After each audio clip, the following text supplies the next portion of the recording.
Everybody, it's Esther L. And this is something that's kind of new for us. Hope everybody is okay tonight. So I have hopefully a long-standing person that will be joining us. And I'm going to let him introduce himself. And we want to kind of do the premises of the topics aren't necessarily going to be advanced, but more detail and explanation on basic topics. So I'm going to let my friend here take it away, and you go ahead. You go ahead and you let everybody know how to pronounce your name, because I already know. Yeah, peace everybody out there. This is Khonsu Esther. I'm CEO of Aboriginal Financial Consulting. I've been in business for the last 7 years and been teaching finance for 24 years. So just try to make things palatable for the audience out there. And I'm really a fundamentalist. I'm not really into a lot of abstract theories in finance, because without the fundamentals, when you start dealing in finance, it can really cause problems.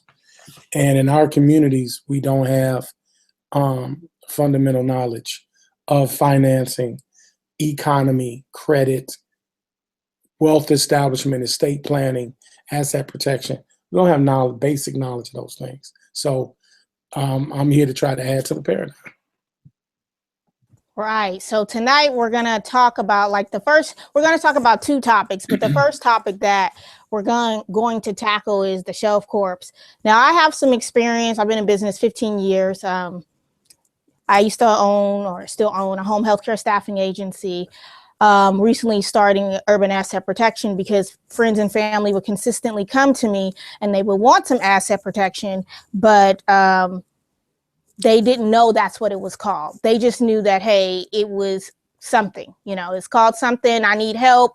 I'm getting sued, et cetera, et cetera. So that's an area of expertise. I've been doing that for, 8 years on my own. So I recently wanted to start a company about that. But I have this expert here that's going to go into shelf corps, because I know about shelf corps, but other than that, I'm going to let you speak on that. Go ahead.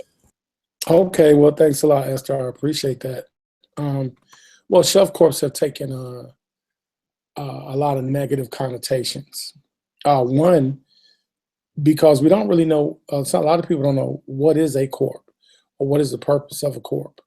Why would I need a corporation? I'm not a business person. What do I need it for? Well, corps are generally, and this is a general rule, they're not always used this way, but they are asset protection, tax deferment, and create limited liability in commerce. Now, when we talk about commerce, commerce is everything that you do, from exchanging conversation to exchanging money, clothes, food, perishables, non-perishables. It is how we operate in an economy. And it is very important that you limit your liability, defer the taxation of revenue, and shelter your income as well. So it's important that we utilize corps or corporations in a corporate capacity. And you can use it as a means of everyday commerce. When you go into the grocery store, if you want to buy a house or a car. So there's a misunderstanding of why one would file a corp or create a corp, an incorporated company or LLC, or just a standalone corp or an S corp. All these are tax distinctions. So when we talk about shelf corps, we talk about the value of the corp being aged, which is more appealing in the corporate world when it comes to funding a corp. And that's the sole purpose of dealing with shelf corp, is if you have means to fund it. And there are legal means to fund it, and then there are illegal means to fund it. And because of the lack of knowledge in funding, a lot of people take the quick route. And when I mean quick, it's a difference of weeks when it comes to building a corporation. Some people don't want to wait 8 weeks longer to just fund a shelf corp because they want a quick shot. well, I want $100,000 out of thin air with a shelf corp. That's not going to happen. So when you say fund, exact, I didn't mean to cut your wisdom off, but real quick, when you say fund, what do you mean by that?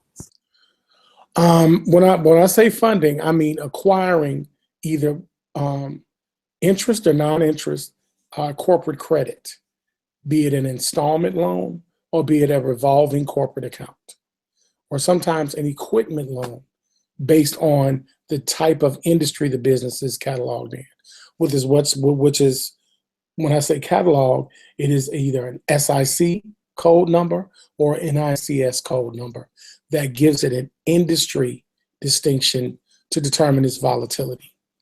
So with these shelf corps, I've dabbled in them. Now the NAICS codes and the SIC codes, like, can you expound on what those are? And are there any shelf corps, so like for people who are out there, that they should stay away from these codes because it could be bad on their shelf corp? Well, without getting too technical, and the NAICS and the SIC codes, really it's a broadcast in itself, breaking it down. But what I will say, it is a cataloging system that gives the banks a kind of a fingerprint of the volatility of the success of your business. How much competition will you endure? The life of your business. And are you worth investing in? Because the bank's number one goal is to make interest off the money they loan you. That's the bottom line. It's not about the amount. It's about them collecting their interest. Once they collect their interest, they could care less if you pay the loan back, believe it or not, because the way taxes are set up and partitioned. So when we talk about the SIC codes and the NAICS codes, these are codes that are used to make your business competitive. And the part two of your question, different types of business will be considered volatile and usually are not fundable. Record labels, real estate companies, loan institutions are very volatile. These are just examples, okay? They're very volatile because there's many of them, and their life expectancy is really short. Now, other companies that are stronger would be consulting companies, real estate management companies, and Hey, wait, you gotta mute your mic because you don't have to mute your mic. It's real quick. No, it's just the simple fact that after 2011, real estate companies, well, they really defaulted on a lot of these business loans, and they left it people just really hit the roof, as far as the banks. Right. And you know what I'm saying? So you walk in there talking about, yeah, I got a real estate company. That's all bad. And they don't want to fool with you. And the other thing that's really good too is real estate procurement companies. Any kind of procurement company I've noticed is awesome. And just a little story about the NAICS codes, right? So I was with Dun & Bradstreet, and this is like maybe 8 years ago when I sat up there and I was like really just trying to learn business credit. And so I messed up on that SIC code and the NAICS codes, right? So I called Dun & Bradstreet and they had gave me $1.6 million in available credit. On your Dun & Bradstreet report, how they say this is what this business qualifies for. It was a aviation company. It was like an aviation procurement company. And so I called in and I was like, this is not my right NAICS code, and the lady was like, are you sure? And I was like, yes, you need to change it. I did a mistype. She was like, are you sure? She asked me like 4 times, Khonsu. She was like, are you sure you really want to change this? I was like, yeah. Okay, stop asking me. She was like, okay. So I went back on iUpUdate, for all those people who know iUpUdate, and logged in. I had $16 worth of credit. I was mad. So make sure, the moral of the story is make sure you research those codes, because that could be like seriously a matter of life and death in business credit. Okay. I'm gonna let you. And those of you who find out that you may have an unfavorable SIC code. You can always willfully dissolve and reassume. Once it's dissolved, you can repartition the company. So all is not lost. And it's all about documentation and paperwork. The other thing is, with a misnomer with shelf corps, is the underhanded, I'll say that loosely, tactics that are used to fund a shelf corp. And I'll give you some. Generating stated income. That's a big one, which is basically carbon copying bank statements to reflect a certain amount of gross and net, and account payables and account receivable. Something you don't want to do, because if you get the loan, generally a loan isn't bonded until 6 payments are made. Once 6 payments are made. Wait, when you say bonded, what does that mean? That means that it is registered within the Secretary of State through the UCC-1. 6 payments are made. That means that the creditor can actually write against any default after that. Anything before that, it is still considered a private agreement, and the creditor would have to spend their money to litigate and not receive federal relief. Okay. Now, you know what? Side note, I always look at UCC-1s, like for a lot of these loans, banks aren't really filing, or at least in my experience, they're not filing the UCC-1 with the loan, or is that just because it wasn't a revolving loan, or not revolving because it wasn't a term loan? It was a revolving credit line? Most of the time, banks can't handle the paperwork. It's so much paperwork that they can't keep up with the notes that they write. That's generally what the problem is. Even it goes along with fighting credit. It goes hand in hand. The registering of the note and the validation of the note is an overwhelming thing, because banks just churn out notes by the minute. They approve people by the minute, and they need so many notes per quarter in order to substantiate write-offs that they get at the end of the year. Because banks technically can't hold money, but they can parlay money under interest. So the interest is where the banks make their money. So quite naturally, the more notes they issue, the certificate pass-through trust that are created by banks generate more interest per capita. So it's in their interest to generate loans. They don't care about the default. The default gets written off in a junk bond. What they're concerned with is the upfront interest cash that they can make to parlay within their charter. So that's why banks are adamant about getting people funded. This is the reason why they got bailed out before, because they write predatory loans. And they know that you're not going to keep up with the math. 99.9, I don't want to get off too much off subject, but it's a dynamic thing. 99.9% of mortgages are all fraudulent. Every last one of them. There's no such thing as a legal promissory note when you attach financing to it. Very rarely. Unless you're talking about the 1800s, where you would barter. There's no legal promissory note. Unless me and you drafted one between each other, which is a UCC-1. And that's next week's show, right? Mm-hmm. That it is. So what I wanted to do, and I'm going to try to go through this as quickly as I can, with my company, with Aboriginal Financial Consulting, we take pride in teaching, because we appreciate repeat customers, but at the same time, the educational curve makes it easier for me, because I like to take a client and build and expand them in the financial world, as opposed to having them dependent upon just one facet of finance. The growth is just not there when you don't do that.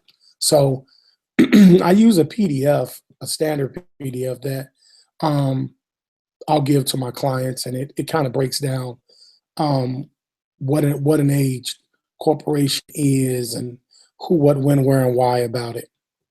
And I try to bring the quantum mechanics to shelf corps, because you don't have to be afraid of shelf corps. if you're not dealing with someone that's building them, and I teach how to build corps. Okay, it's very easy. If you don't build it yourself, beware a broker. Now, Beware a watch now, out. so okay, I know you're gonna say what the beware, like why if you don't build it yourself or go to someone you trust, what could happen? I mean, can you land in jail? Most of the time you can't. Not you. But what will happen is you'll be out of thousands of dollars when you don't need be. The average show to build only costs anywhere from $1,000, maybe $1,500 at most, and that's based on filing costs. You can probably get Age Corp from a law firm at about $800 or $900, and then from that point, um, wherever state you in, depending upon the taxes and the filing fees, you may have to fill out what is called a foreign registration certificate. It could cost you anywhere from about no more than $1,500. When it starts getting into $2,500, $3,000, you're dealing with an unethical broker because he's trying to charge you retail, which is in the law of retail, you always charge 3 to 5 times the amount of wholesale. But there's no wholesale market on a corp. That's the problem. Corps are at the discretion of the owner. All corps don't have and generally speaking, it's literally a few $100s to build a corp. So just be aware of that. But I use shelf corps all the time. My clients do, and there's no problems. So what I'll do, let's see here. Who is that lady on your On my your avatar. lower third? You know her? I don't know her. It's a picture someone sent me because I'm into African spirituality, and that's a Gurufana woman who is of the Ifa tradition. And her hair, Garafuna. Yeah. Okay. You know I speak Portuguese, right? Oh man, okay.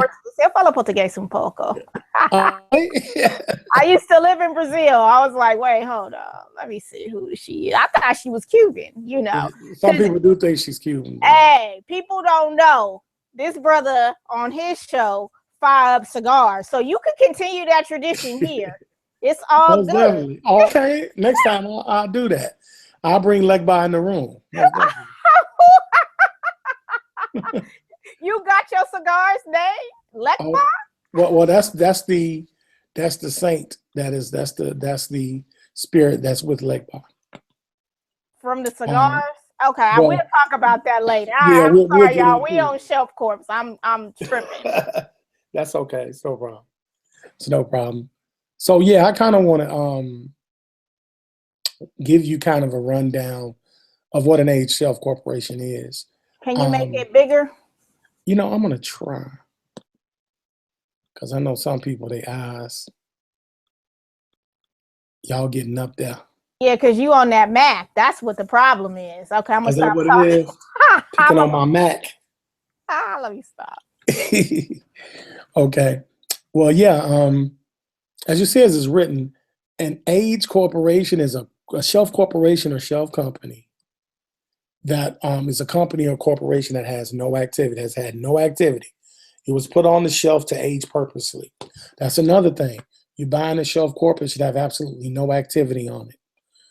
It shouldn't be an old dissolved company or a company that was sued or anything like that. So you watch for that because that happens when people sell shelf corps.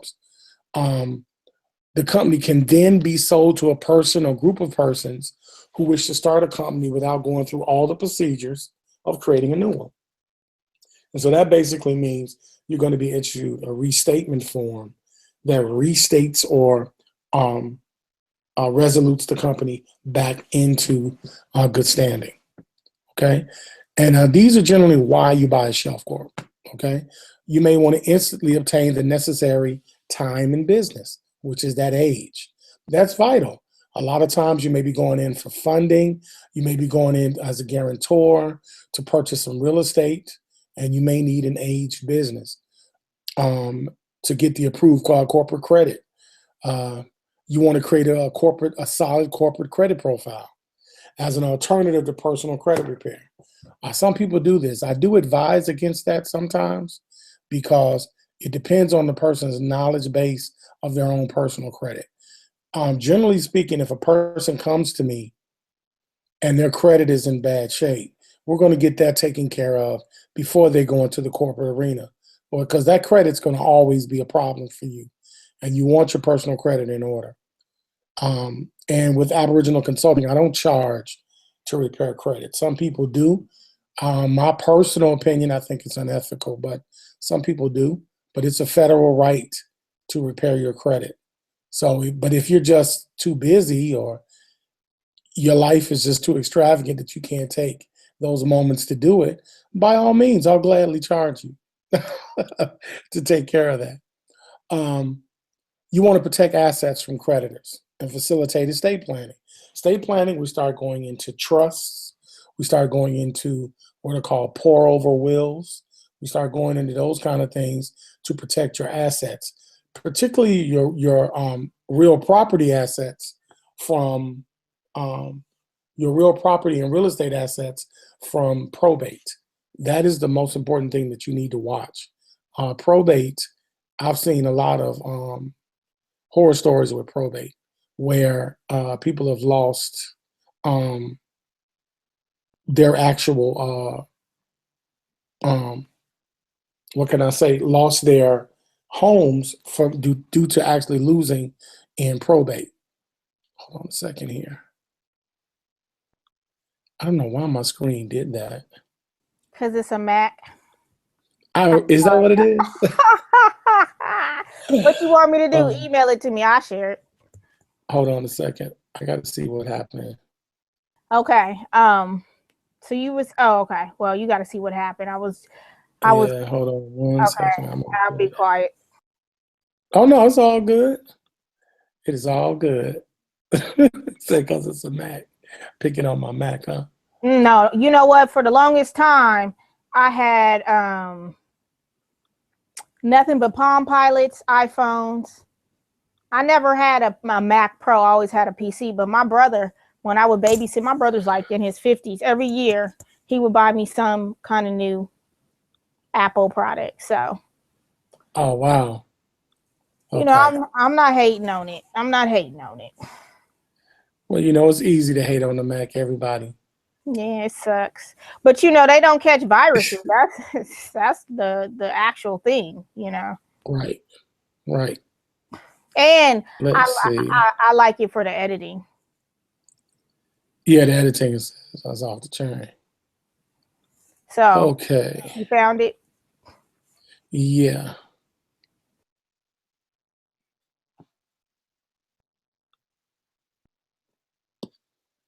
Okay. All right. Now we can get back to it.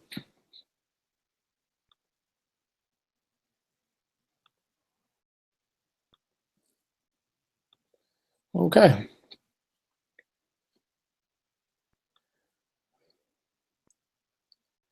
It's still acting up. Okay, hold on. Okay. I don't know why.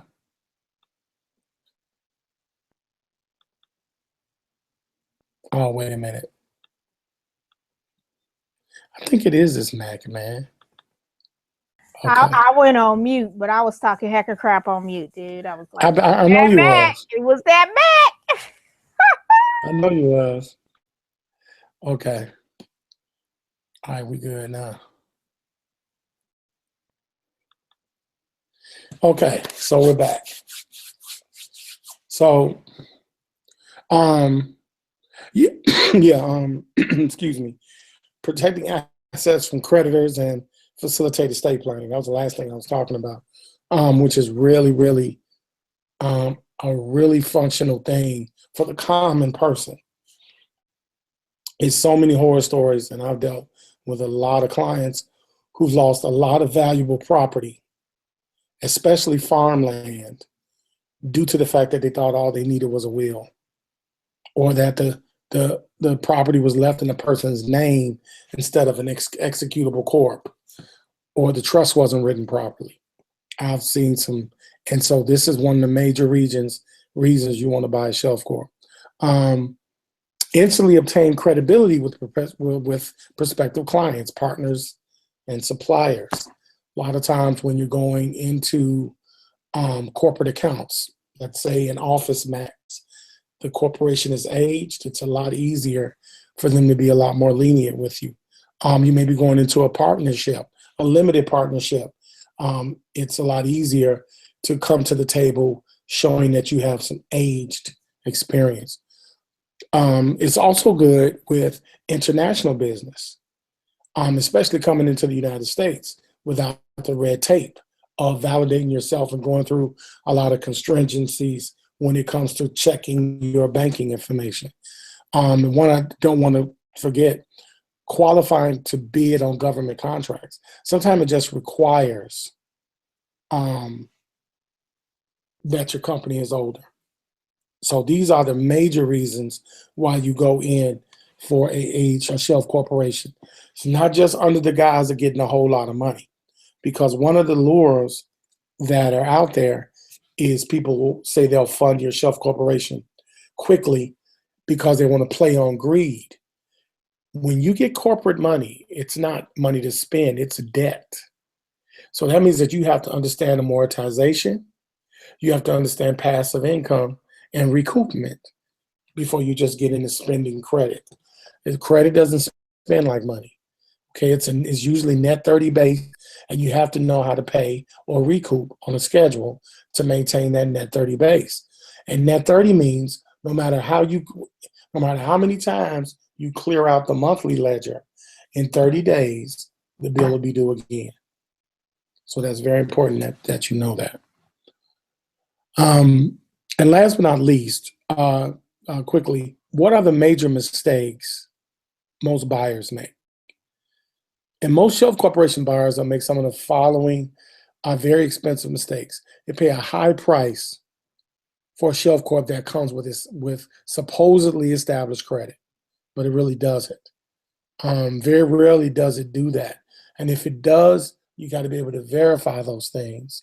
If you have certain trade lines or accounts that are on those trade lines, that are on those corps, you want to be able to see the literal documentation and paperwork substantiating that. Pay for a shelf corp that supposedly comes with a personal guarantee tour. That's definitely a recipe for fraud, because you can't. A guarantor doesn't come with a corp. A guarantor is something that's appropriated upon funding. It's not something that's fixated. Okay, that is something that you would appropriate upon funding. Generally, what a guarantor is a corporate cosigner, an actual individual. So you definitely want to watch that if they're selling that, because how can you guarantor something you know nothing about?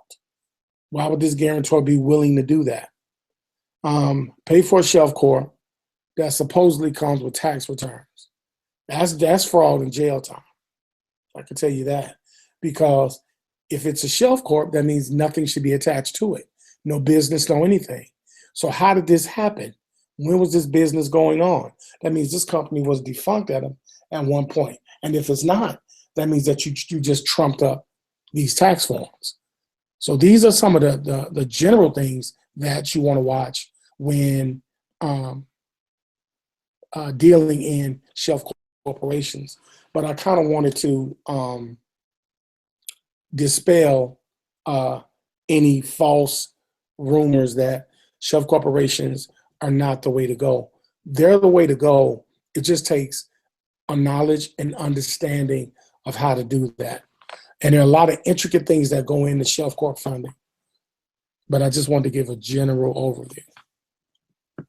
All right, so we got that. And then I just wanted to say, that a lot of people don't necessarily need shelf corps to build business credit. You gave some really good reasons why you do need shelf corps.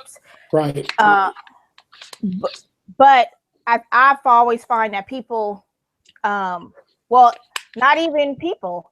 I used to run out and get a shelf corp because I thought that, hey, I needed it. But like you said, government contracts, I have a lot of clients, well, not a lot, but I have a couple of clients who they come to this country and they cannot get a government contract unless they've been in business for 36 months, you know, or 24 months, depending on the government contract.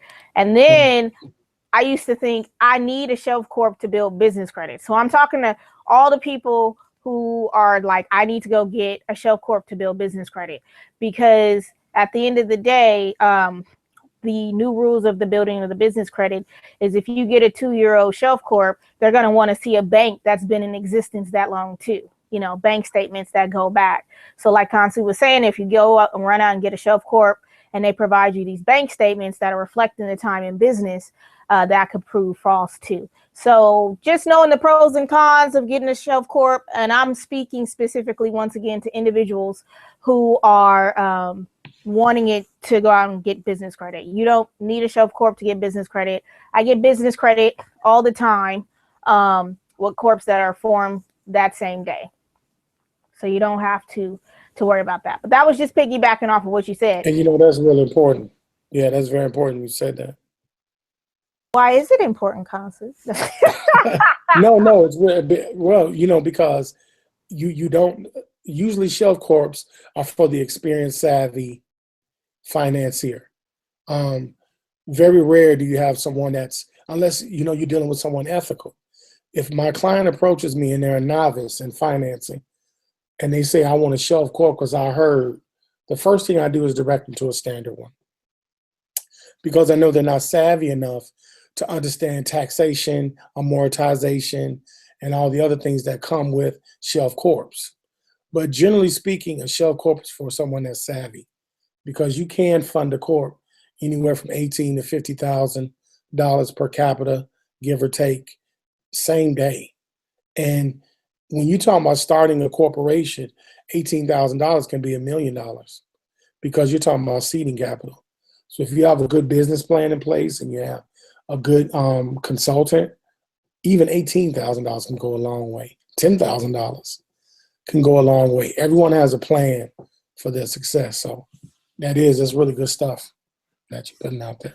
Hey, so listen, are you saying with the 18,000, is this PG or non-PG? Now, everybody, PG means personally guaranteeing, meaning that you walk in and you apply for this business loan through your shelf corp, but they're like, not only do we need the EIN. You see this? This is that Halloween stuff that was at the cafe.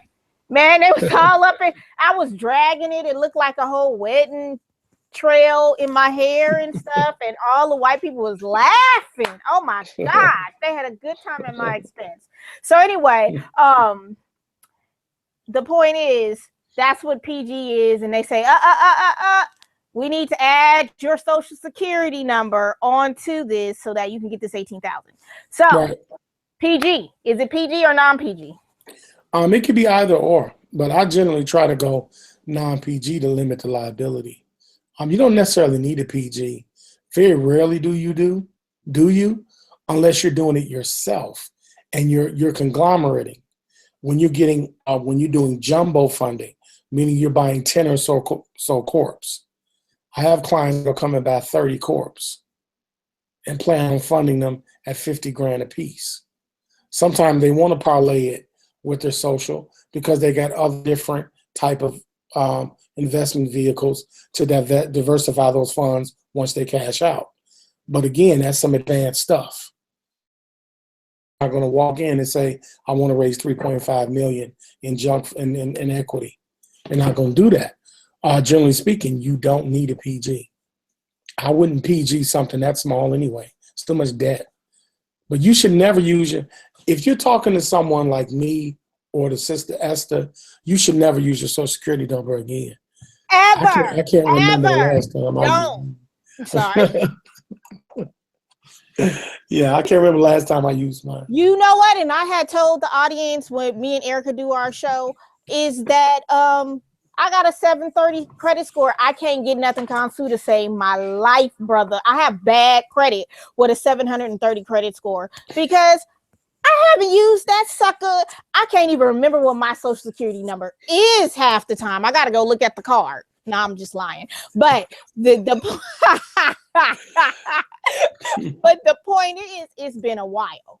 You know, Right. it's been a while. I walked in and I was like, hey, can I think we was at Old Navy and they was like, if you sign up, you can get 30% off today. I said, well, if I sign up regardless, will I get 30% off? She was like, yeah, just for, trying to sign up for the car. So I knew I was going to flunk the test. Come on.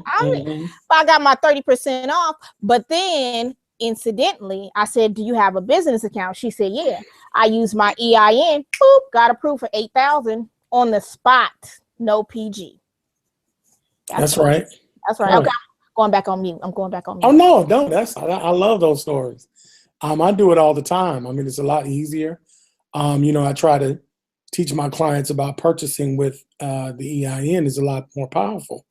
Buying a home, I suggest buying land and building a home because you don't have a mortgage note.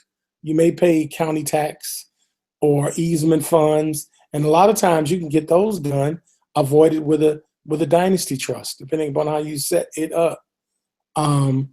You can alleviate a lot of these debt-bearing instruments by just getting rid of that Social Security number, just by not using that, not engaging in promissory notes that don't benefit you.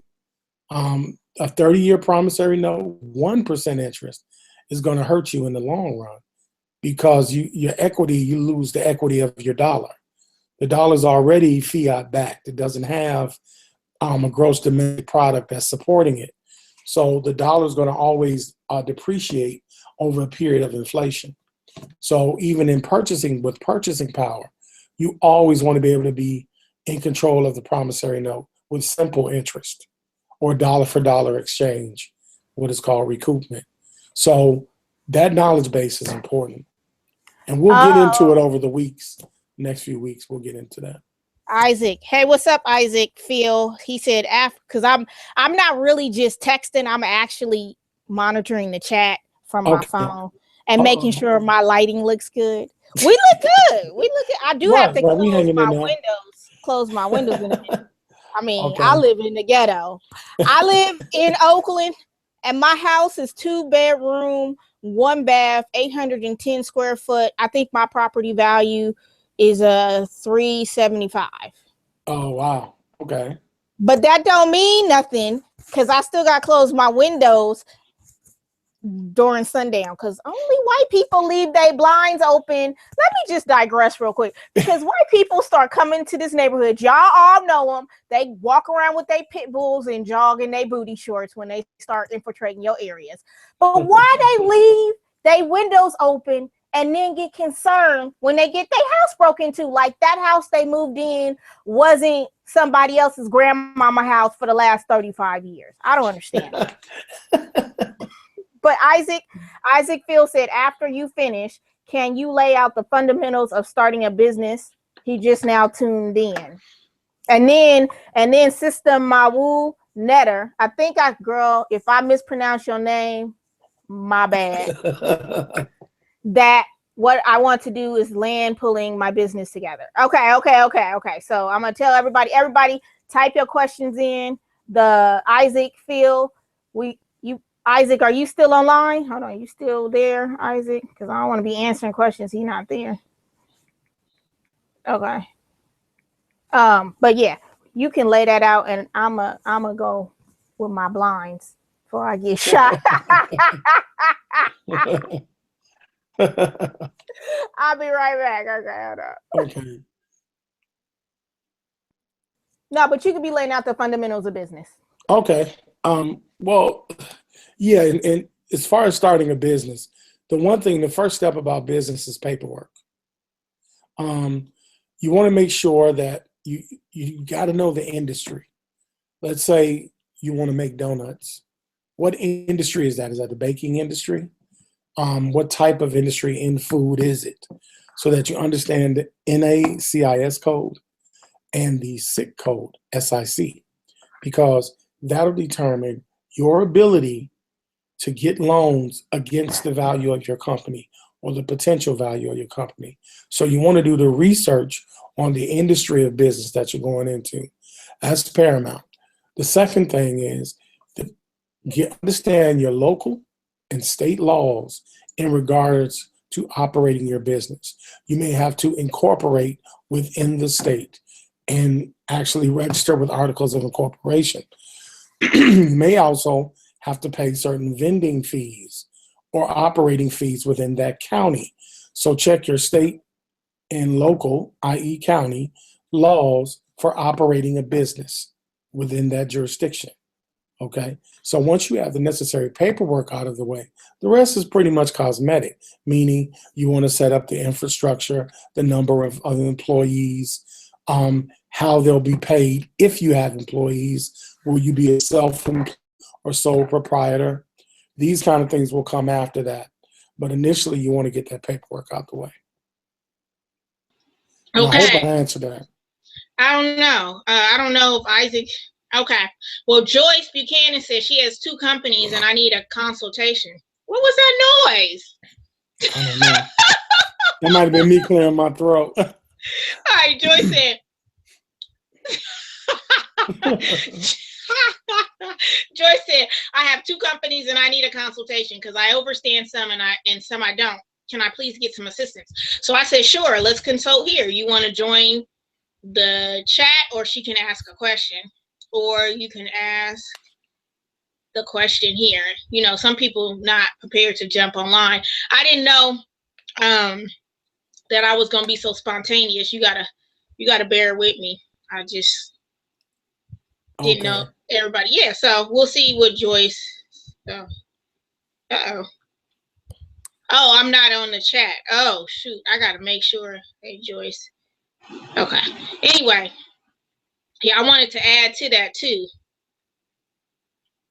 Ask your question here, or join the Hangout.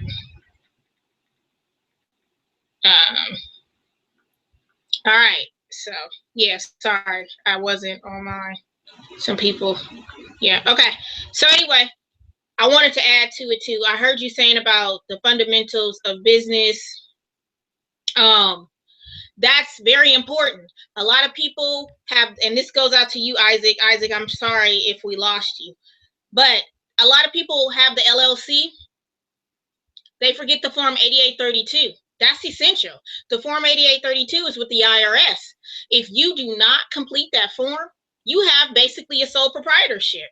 You don't really have anything yet, you know? So that form is essential to get in the paperwork. Another thing too, a lot of people, you know, as you know, Khonsu, about what, 60 to 70% of the corporations are pierced, meaning that you don't have that protection, meaning that if you go into court, or the IRS has a 98%, no, not, they have like I hear like an 82% rate of piercing the corporate veil. That just basically means that if you have your bodyguard, which is your entity, your LLC or your corporation, and you turn around, you sorry, let's making sure I got the chat. You turn around and your bodyguard steps off to the bathroom, but somebody comes out to shank you. You know what I'm saying? That's the IRS. That's the judge if you get sued. And your bodyguard is your entity, it's your LLC, it's your corp. A lot of times people don't have the necessary paperwork. You know, they don't have the paperwork that they need to, what's the paperwork? Well, some of the key essential ones are your minutes. A lot of people don't have that. You can check your state regulations to see if there's any law of keeping up minutes. Some states, California doesn't have it, but best believe if I get sued and I go before a judge, he's going to ask me, have I been maintaining my minutes? And he's going to want to see my operating agreement. You know, if it's for a corporation, they're going to want to see bylaws. A lot of people miss the step of utilizing the bill of sale to fund assets, whatever that is, whether you're writing, whatever you're writing into your corporation that you're saying is making money. A lot of people miss that bill of sale or that receipt to get their laptop funded, to get even their share certificates, their membership certificates funded into their corporation. So a lot of little details, and there's books out there. I mean, you know, I'm Khonsu, you know, I'm doing that project with I'm almost finished with it, where I'm doing the affordable housing project in East St. Louis. Yeah. So, you know, I'm teaching the class And somebody wrote on the comments, because I posted it on Facebook, somebody wrote in the comment section, oh, this is a scam. All she did was call, all she did is she called and she found out what to do. Nigga, that's not all I did. You know what I'm saying? I did a whole heap of a lot more than call and ask for the steps. Now, am I saying that people can't do what I did? No. But I have been a social worker for going on almost 20 years now. So dealing with the city isn't, you learn the routine questions to ask. Just like dealing with all of this paperwork, you learn with experience the routine questions to ask. And unfortunately, a lot of people do not want to read books on how to maintain an LLC, or they don't want to read books on how to maintain their corporation. So just the fundamentals, and to answer Isaac's question a little bit further, learn the paperwork, like you said. But what is the paperwork? Well, the paperwork is the paperwork is a lot, and each state has a limited liability code or a corporation code that tells you everything that you need to do to maintain it. It is not a secret. What the secret is all those big words that they use to describe what you're supposed to be doing. And if you miss a step, then if anything happens, now we know 96% of lawsuits happen on American soil. People are very sue happy. You know, what was somebody was suing McDonald's for the coffee being hot, and somebody had an attitude when they took the order and they sued. I mean, you got professional suers out there, you know. So that's it. That's the paperwork. All right, I'm gonna look at the chat now. Oh, okay. Well, you want to get into your other part? No, go ahead. Go ahead. Answer the question. I don't see anymore. Joyce, hold on. Joyce. Oh, it didn't go through. Joyce, what are your questions? Maybe she dropped off. She said she wanted a consult. It's kind of lagging here too. Oh, the signal is lagging. Yeah, it's kind of lagging. All right, I don't know. It's not letting me. Okay. So, Joyce, if you can hear me, come on, type. Maybe she did. All right, I'm a log off and then log back on. Okay. All right, so we can get into the part until I can figure out what the heck is going on. Okay. Well, the last part of this, I'm a little behind. So I got like 15 minutes. But I think I can do this. Let's see. What's that noise? You know, I got noise issues. I'm severely auditory. Yeah, that I don't know. I don't know what noise you're talking about now. That TV. Okay.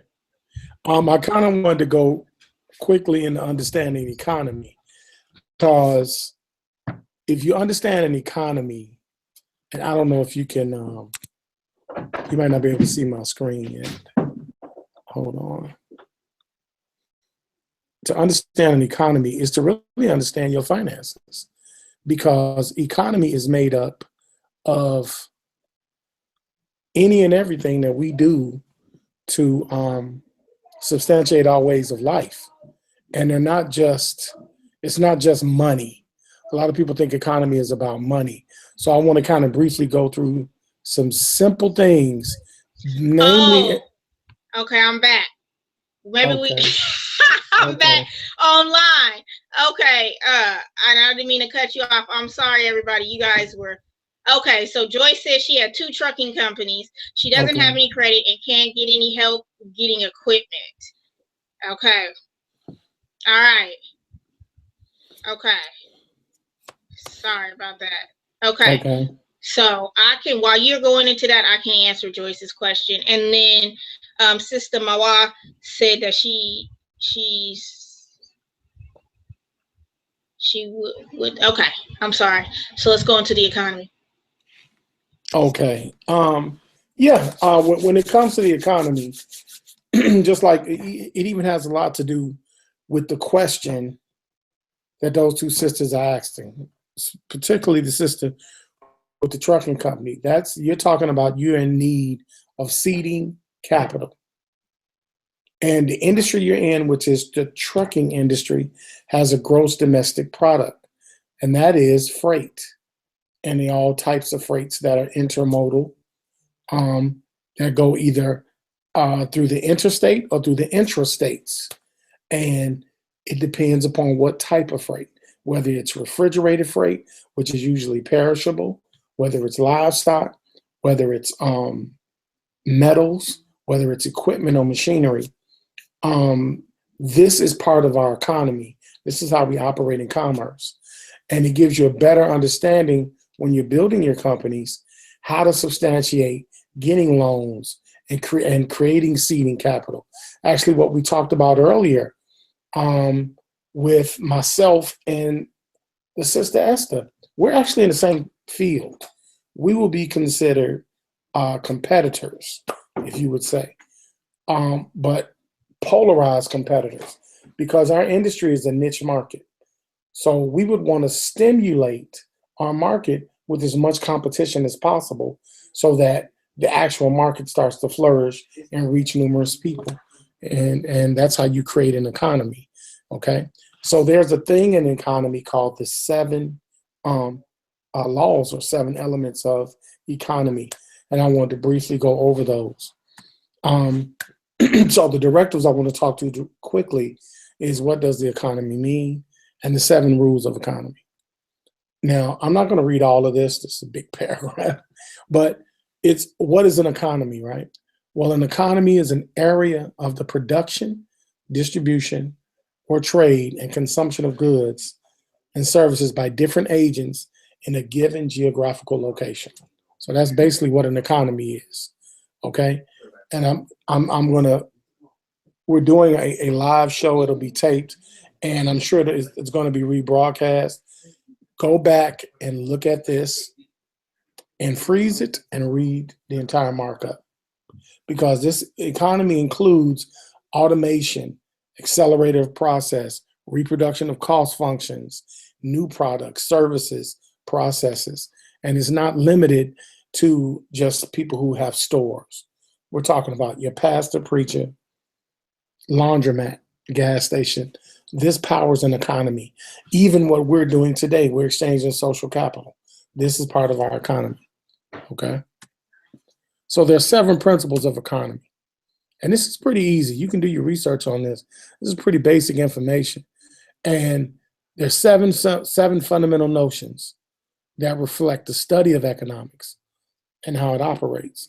It's scarcity, subjectivity, inequality, competition, imperfection, ignorance, and complexity. Okay? And with scarcity, as we go into scarcity, the economic pie is limited. And what that means is society has limited resources and unlimited wants and needs. That is so important. Society is us, and we all have limited resources, the ability to produce exactly what we want or need, or both. We have limited resources to do that. That's why a limited edition, such and such and such, can cost so much, because there's only so much of that to go around. That's scarcity, and that's done on purpose to stimulate the economy for wants and needs of the society that we're in, be whatever ethnic group or group of people that we're in. Subjectivity. Prices depend on preferences. So the value of goods and services is subjective.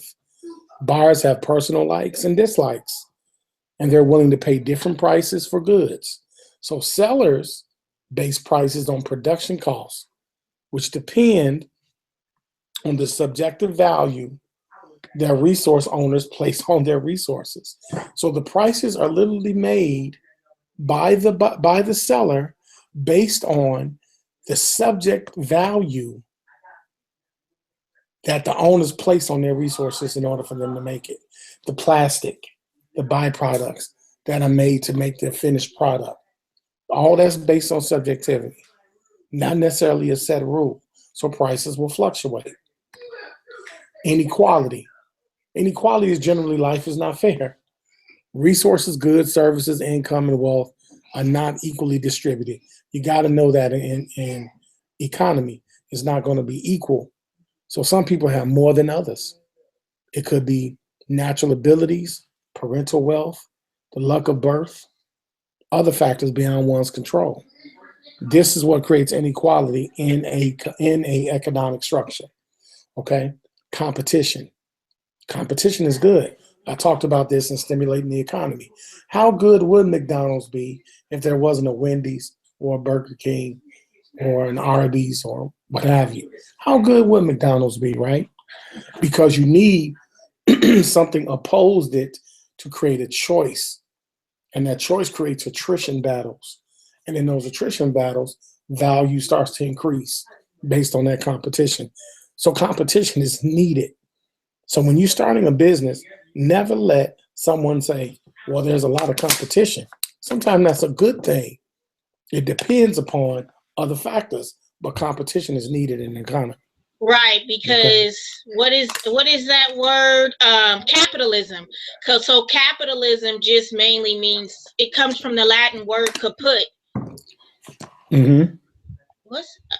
I gotta get my ears checked. These speakers are great. So anyway, I'll be like, what's that noise? What's that noise? And then, I go and I hear the broadcast. And I just sound insane because no one else can hear it. And I don't even hear it anymore. Yeah. I don't even know what you're talking about. Yeah, I do. Trust me. Anyway, I interviewed a lot of schizophrenic people, so I know I'm not crazy. But the thing is that, kaput comes from the Latin word, which means head.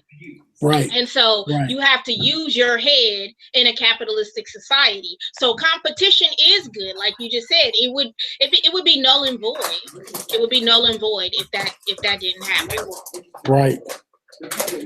Right. Oh, you probably hear my background. That's probably what you hear.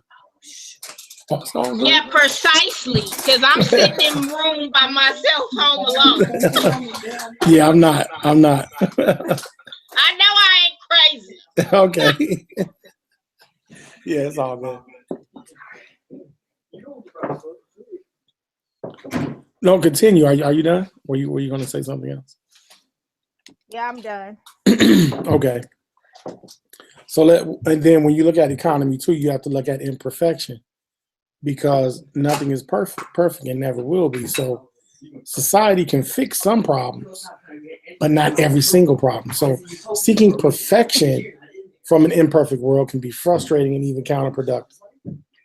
So markets use a way to deal with scarcity in many circumstances, meaning that there are deficiencies that can be created. That's why you get stuff like new and improved, ultra this, super this. Even with governments, when they say we got to fix the roads and we got to do this, that, and the third. All of that stuff is in. We can't really hear you. Whatever is going on in the background is really loud. Oh, you can't hear me? Okay. I say, is that better? Well, Okay. just tell them to stop. What is they doing? Digging for change? Hold on. Grab that for me for a second. Thank you. So yeah, so it's all about imperfection. And so what I mean is when you get new and improved or better than ever or one time only, that imperfection vehicle is what pushes the economy. So that's so important in an economic structure. Now, okay, so why is imperfection? Because, when you go into business, you think I have to be perfect. I have to be perfect. So these imperfections, how is that really fueling the economy? I mean, I've never heard this, so I'm curious. This is just me asking. Nobody asked in the chat. Well, it's really based on society saying that they're never satisfied. That no matter how much you galvanize a product, it's going to always be something a little bit better, a little bit bigger, a little bit prettier, a little bit shinier, more efficient. So you have to understand that economy is always going to create an imperfection vehicle. What was good this year is going to be passé next year. I always thought that was by design. You know what I'm saying? It is. It is. Yeah. When you're building an economy, you do this by design on purpose. Everything that I'm talking about with these 7 elements are done on purpose. This isn't random. It's just when we go into an economy, it is a fixed set of parameters. So when they say we live in the matrix, we really do. Gas doesn't have to cost what it costs, but it does because we're willing to do it.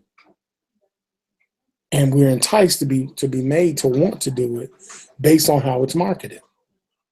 There's an oil shortage, there's a war, this, that, and the other. But the government markets that in order to incite either high spending or low spending, similar to the stock market. So the economy is dictated to us because we're a society. Controlled. Okay, it's like the gold and the silver and any other commodity. It's the ebb and flow of control creates the rise of demand. Okay, now what formula is that in economics? No, I'm just playing with you. No, it's not school like that, y'all. Okay. Actually, there's a formula to that, though. It is a formula to that. We have to talk about that. I know it's I got a couple of formulas on the next one I really want to break down because I can't add 1 + 1, but man, I excel at statistics and economics. Them letter number, I love it. Love it. Yeah, statistics and probabilities are awesome. Actually, awesome. a good formula system is called the Bayesian theorem system, and I'm going to get in that in a few weeks. Yes. Bayesian theorem is really good. Look at you. What is somebody stapling packages behind you? No. All right, I'm gonna be quiet. I'm gonna be quiet about the noise. But tell them next week. Next week, don't come in. Well, yeah, you know what? I tried my best to finish on time. I wanted to try to finish this as soon as possible, as soon as I could. And look, you wanted to go long. Won't you keep that for next week? Yeah. We're going on 2 hours now. And yeah, oh man, I didn't even want to go this long. Okay. Look at nah, an hour ain't gonna be enough. Okay. Hi, everybody.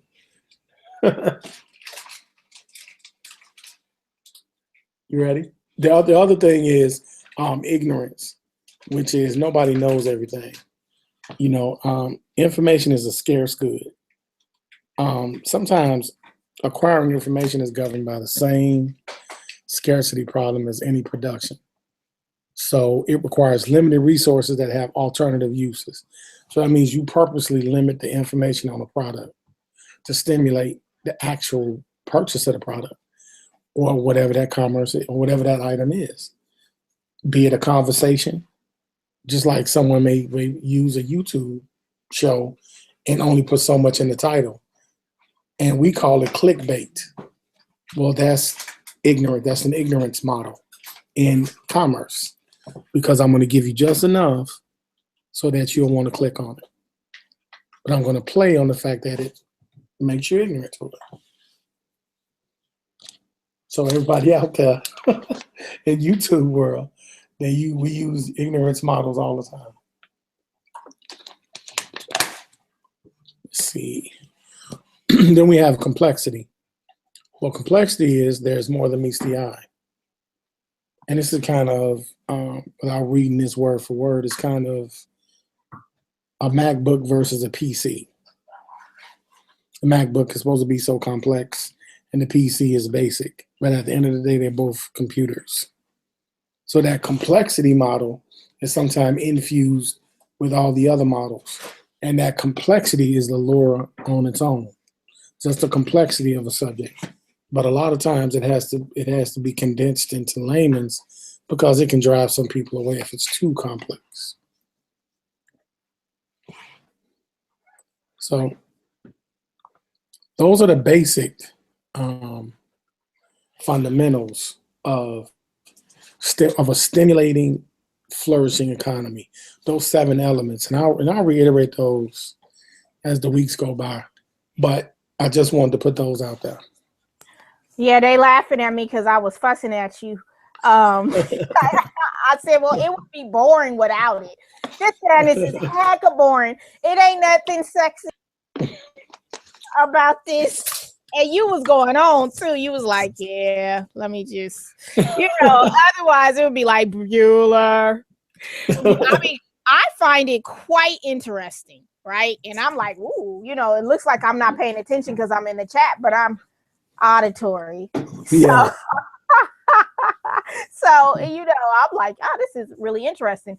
And all of those concepts about economics, that we all participate in it, but we don't know what we're participating in. We know subconsciously that we're going into this whole marketplace, but there's never been an actual name to it. So spending money and the concept of cash and fiat currency and all of these things, we are actual players in this field, but without real definitions to bring your subconscious to consciousness, creates this fog and this dream, like, I don't know where my money went. I don't, Exactly. That's what happens. That happens to every other, like you buy something new and you get hit with buyer's remorse because you've been bombarded with stuff and it don't hit you until after the fact. That is really true. I do it sometimes. I'm like, did I just spend for no reason? But that's the economy. $896 in my pocket 3 days ago. I looked up, I had $100 and it was cash. What the heck? And I'm like, I'm beat bad. I beat myself up. I looked on my thing, I just ate out all week. The $30 here, the $30 there, the 30, and then I went to the tea shop and spent another. I mean, you look up, you done spent 80 30s. It's like the 99-cent store effect. Exactly. And incidentally, the 99-cent store is a straight up money laundering concept, man. Yes, I would read the FBI profiles about where people are laundering money. The dang 99-cent store, because it's a cash-based business. It's up there with marijuana. I don't know, what is it? I don't smoke weed, but when you go, it's up there with the cannabis club. You know the dispensaries and stuff. Yeah. So anyway, let me make sure everybody. Oh, okay, they said really interesting, brother. What about me? Now let me. I'll just play. Next week I'm gonna be prepared. Sprung this up on me. We're not talking about that. I put that in the chat 2 weeks ago. Okay. All right. Let's see how you was. All right. All right, Khonsu. It's been real. I just want to recap. Any more questions? Any more questions before we end? And because it's on a lag, what they're watching and then what we're doing. So, or at least, it looks like it's on our lag. So, somebody said industry. Okay, what about industry? Right.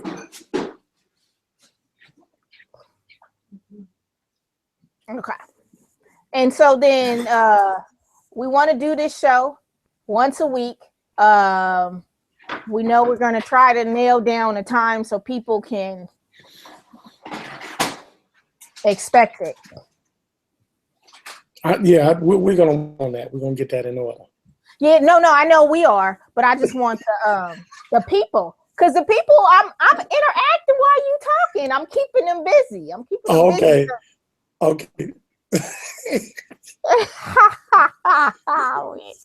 We got to make this fun. I mean, yes, economics is boring. It's boring as Hades. Are you serious? Yeah, it's boring. It's boring, and they do that on purpose. So we have to bring some kind of edutainment. I say edumatainment, but I was recently told that's Ebonics. So we have to bring And I was going around doing it constantly. I was like, edutainment. It's called edutainment. It's called. It was like, what is? It's like people from Oakland is stupid. I said, oh. Okay. Anyway, all right. Somebody said about the weed industry. Oh, and somebody said what time and date. So it's gonna be every week at a certain time and date. What I will do is I will come back and put this in the comments when we discuss it. You guys can just know is hopefully you get a notification, that it's starting.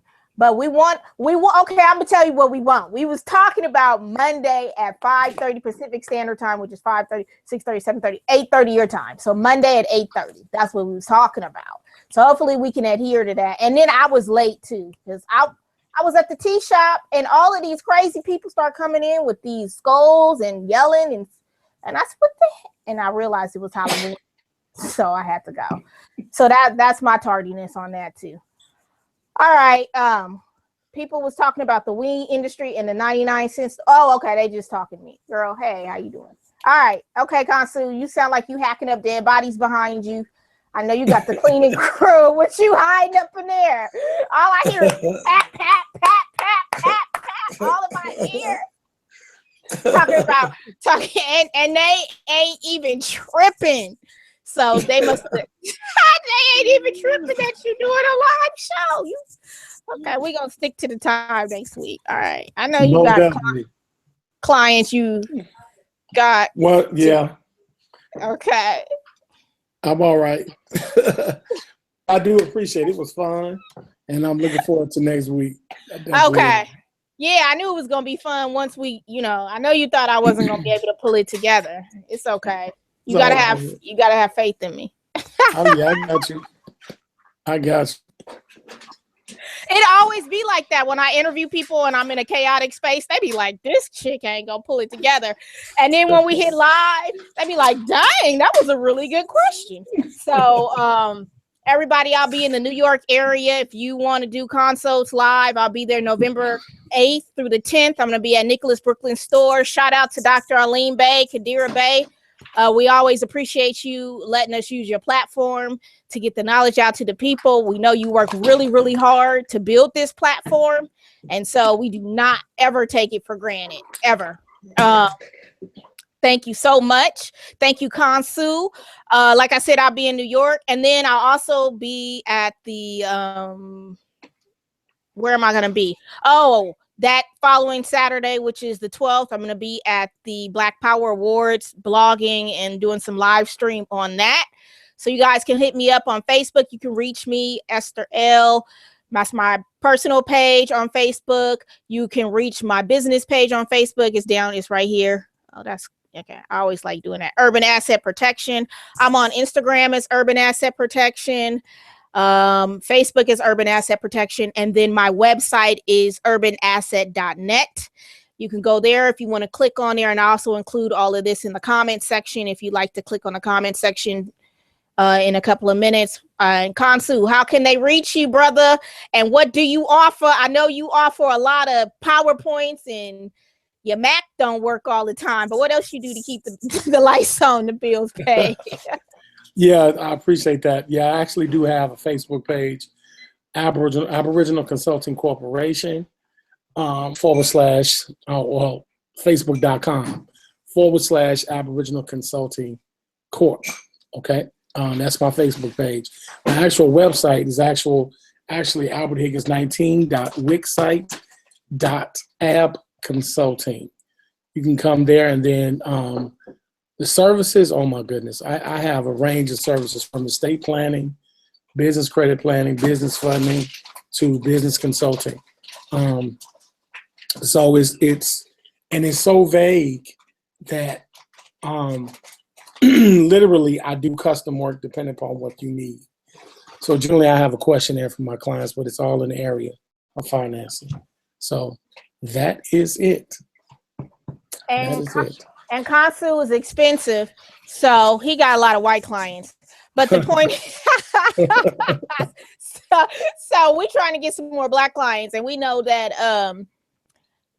things may be tight in the household and the information is still warranted and is still needed, but it may not always fit your budget. So what we're doing is we're putting together series of on-demand classes, and we'll charge reasonable prices. They'll be pre-recorded, you know, anywhere between $120 all the way down, just on certain topics. So don't be shy in the comment section, because as you see, I'm monitoring it. Go ahead, once this video ends, you know, the live chat ends, but throw your questions up in the comment section. You know, if you want us to answer some things, if you have some questions, there is no such thing as a stupid question. You know, it's only an unanswered question.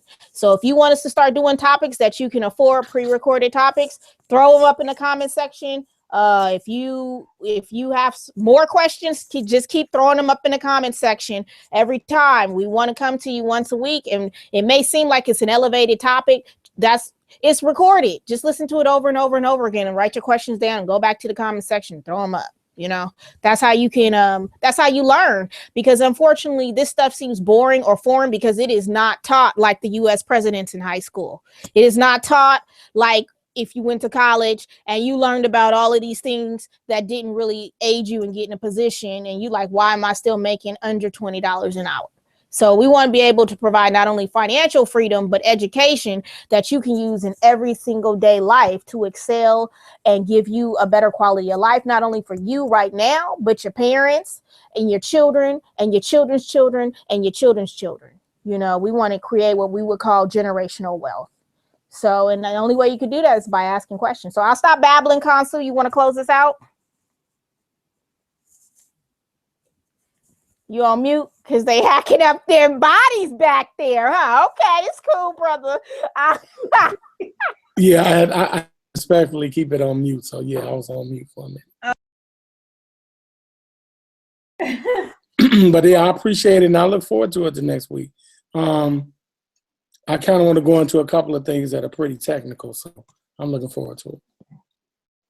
Okay, somebody said Alim repost this. This is a live stream. It will be up on Dr. Alim and El-Bey's page within the next 5 minutes. That's the beauty of technology.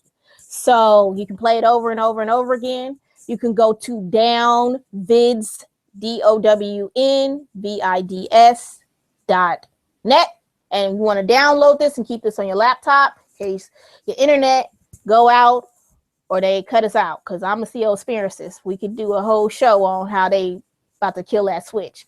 But anyway, I see him over there laughing.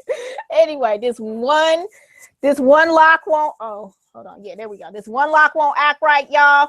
There we go. I'll keep y'all posted, and we'll be back next week. We want to try to do Monday, 5:30 Pacific Standard Time, 8:30 Eastern Standard Time. I don't know Central. Y'all can look that up, because if you could look up people burning their weaves on YouTube, you can look up Central Standard Time. So, okay, Khonsu, I appreciate your time. No problem. Okay, and everybody take care. Have a good evening, and we appreciate you tuning in. Peace. Peace, family.